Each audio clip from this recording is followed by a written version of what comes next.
Card Talk. We are back. The three of us were having a conversation during the show this week and wanted to move along in the show, but we also wanted to give you guys a little more insight on the grader conversation, the different grades that exist. So I wanted to take the time right here for the next 5-10 minutes and get into a little bit. So what we were talking about was the breakdown between a PSA 10 population report versus a BGS 9.5 report. And what came to my mind was people are seeing these prices and they're seeing them go for different things. The PSA 10 versus the BGS 10 is something I see a lot of people. They're like confused by why does the BGS 10 go for so much more? And so I wanted to make sure we got to that a little bit. And we have a few examples if Tyler can pull them up. Yep. And then Rye, I want to go to you here because when I'm looking at cards, I base all of my initial thoughts off of a PSA 10, and then I see the different prices from there. So just for context, these were all for acceptance. The PSA 10 was, and we're looking at, just to clarify for those listening, maybe we're looking at everyone's favorite right now, Luca, and we're going to look across a PSA 10, a BGS 9.5, and an SGC 10. Yep. So if you go to the PSA 10 first, again for visuals, so everyone can see. The PSA 10 is going to be your PSA slab with the little 10 on the bottom right. I would say, to me, Ryan, that's like not like the main thing, but like the thing. I think it's the one that people are going to recognize most who might be listening to this show and are newer into cards. Do you agree there? Yeah. I think the PSA 10 is probably the goal to shoot for when you're looking at a card, right? Like you want to be at a PSA 10. Obviously, a BGS 10 or a BGS 10 black label, those are going to be really the elite version of that card, but aren't nearly as obtainable as a PSA 10 might be. Now let's dive into that. Why are they elite? And really where I'm leading you down the road of is talk to me about subgrades that BGS does comparatively to PSA. Or PSA is pull up the grade. Pull up the BGS 10 I just sent to. Yep. So BGS grades on 4 subgrades. So it's going to be edges, surface, corners, and centering. And just one real quick as well, BGS is Beckett. So if someone says it's Beckett, it's also BGS. Yep. Just stands for Beckett Grading Services. So they grade on 4 subgrades, and oftentimes you'll see those listed on the specific card. So when you get into it, a BGS 10, which Tyler is showing for those on visual here, it's got 3 different 10 subgrades, and then one of them is a 9.5. So in this instance, it's 10 centering, 10 edges, 10 corners, and 9.5 surface.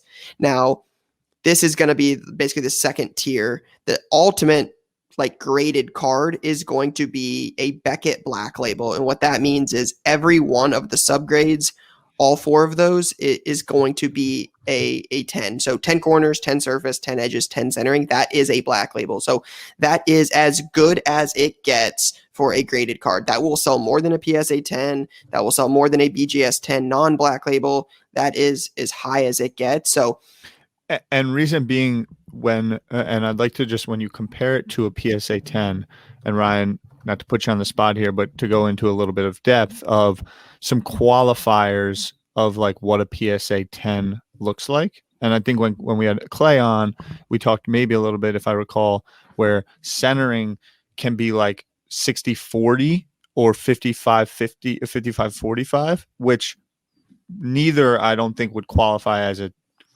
centering 10 through Beckett. So if you get a PSA 10 and you look and you say, this might be a touch off center to the naked eye, 60-40, you're definitely going to catch it on the naked eye.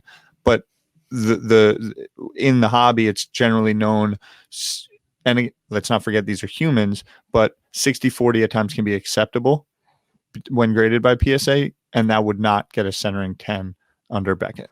Yeah, so like you said, these are obviously humans that grade these cards, so ambiguity comes into play here. You've seen it before, and I can tell you after grading 10,000 cards in my life that it is possible you grade a card as a 9, you crack it out of the holder and it goes in again and it comes back a 9.5. I mean, it's happened.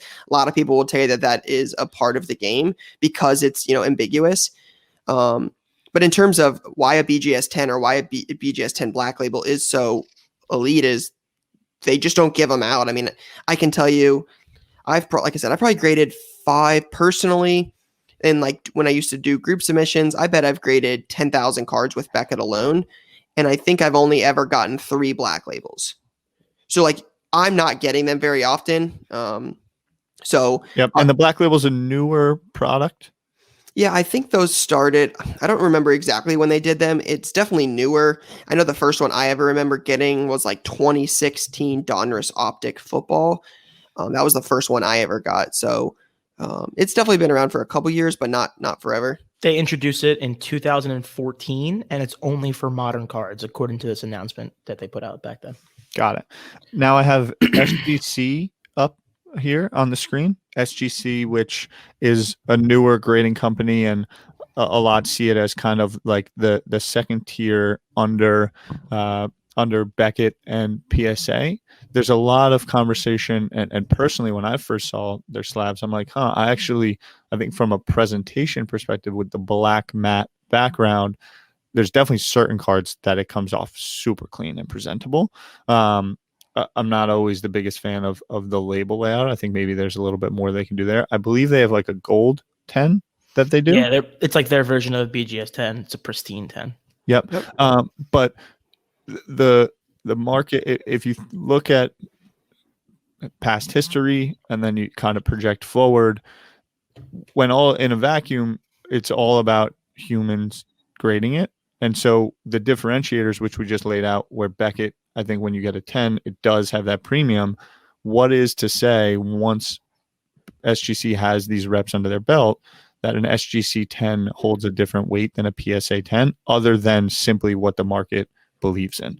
And those factors are changed. They are influenced and they're changed. And so there's conversation to be said of, can you buy and hold SGC 10s at a lower price point and maybe crack them open and switch them, or wait until the market catches up and they trade at a little bit more of an equal price? Yeah, I was going to say you can either sit on them and hold them, but I know a lot of people who buy SGC 10s or even 9.5s and they try to transfer them over to PSA or BGS. Yep. And then the last thing I just want to touch on, because of different conversations that I've had with people throughout the industry, is there is an arms race currently happening in moving to an AI, a computer recognition grading standard. Nothing has been rolled out. To my understanding, no one's doing it in a way where it's scaled. But with all of the money that is happening in the hobby and a lot of it being left to a human's eyes to grade your card, that can either sway thousands, tens of thousands of dollars at times. We've talked a lot about risk and downsizing risk. People that have massive investments, and you're talking millions and millions of dollars in trading cards, whether it be vintage or new, it is in their best interest to limit the downside on that. And that comes with investment in some of these tech solutions. And we're not there right now, but it's definitely occurring. 100%. Yeah, it'll be interesting to see that long term, because like you said, Tyler, you bring up a great point that, you send a card in to get graded and a human grades it, and that human has so much control over, how well you do on a card. I mean, a 9 on a 10 on a Luca is what, $600? I mean, it's huge. I mean, imagine if you send in 5 of them and they all 9 or all 10. I mean, you're talking about a $3,000 swing for just sending in 5 cards, and somebody else has control over that. I think it's especially from an outsider's perspective, again, for not knowing or not being inside the grading. I'm sure I know it gets brought up that, like, man, like, do people get favorable grades? Like, why didn't I do this well? Why did this guy do really well? Because, you send in 10 cards and they all 9. You're like, man, this sucks. But somebody else sends in 10 cards and they all 10. I mean, it's a huge difference between a 9 and a 10 right now in the market, especially when a human has control over that. It'll be interesting to see, do we go to an AI system where you put a card in front of a scanner and it grades it and it removes the human aspect from it? I'm intrigued to watch that. Yeah, I would love one day. I mean, I think the odds of this are very low, but I would love to talk to someone who does grading for, but maybe it's Peter from SGC, but like someone from PSA or someone from BGS, and just kind of get in their head a little bit about like what they actually look for on a card to card basis. And then the other part of it is, like you're saying, it's not very transparent. Like, how much time are they really spending looking at individual cards, knowing that they're backed up by tens and hundreds of thousands of cards, or fatigue, or someone there's had a million bad day. different exactly. What happened in your just went through a personal life? bad breakup. Yes. What house burned down? They still got to show up to work. Throwing out, moving faster to hit their quota, or they just got a bonus and life is good and everything's on the up, and it's you get a 10, you get a 10, you get a 10, right? Like it's so ambiguous. It's definitely interesting. But Lou, you mentioned like talking to a grader. My understanding is at least from what I've heard through PSA and BGS is you're not, if you're a grader, you're not like allowed to do cards. I think that's the thing, is like they don't want people that collect cards to grade, is to like keep it out of it. Like you're not supposed to, again, just from what I've heard through the grapevine, that you're not supposed to be like into cards when you're a grader, because then that like you're going to affect values, how you do things, influence and stuff like that. So I mean, that's kind of a good thing. If anything, I didn't know that, but that makes sense. sense. Again, I don't know how 100% accurate it is, but just through a couple different people, that it sounds like that has been the case. Cool.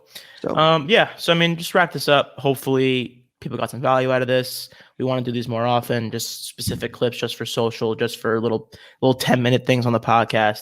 So if you enjoyed it, we'd love to hear some feedback, whether on YouTube, Instagram comments, in the podcast reviews, a little 5-star if you're thinking it's really good. You know what I mean? To show us some love. Appreciate any feedback.